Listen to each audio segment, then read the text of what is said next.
Today, I'm going to teach you how to turn off your Wells Fargo overdraft protection. Obviously, right off the rip, what you're going to want to do is log into your online banking account. So you're going to want to go to the Wells Fargo website, just search up Wells Fargo on Google. It's the first thing that pops up, assuming it's not an ad. Then go ahead and sign into your username and password, then click sign on. This will then lead you to your account profile. As you can see, this is mine and this is my own Wells Fargo account.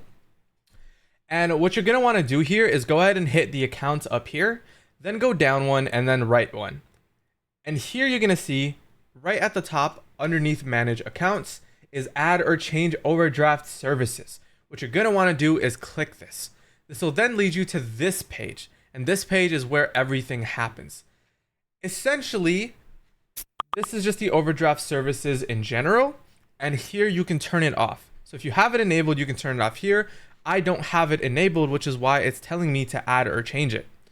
And so whichever one you do have, just click this, change it, and that's how you do it. Super simple.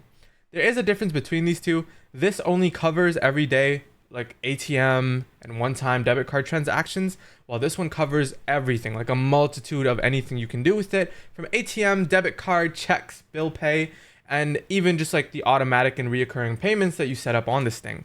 I recommend this one, but entirely it is up to you. If this video was helpful, consider subscribing.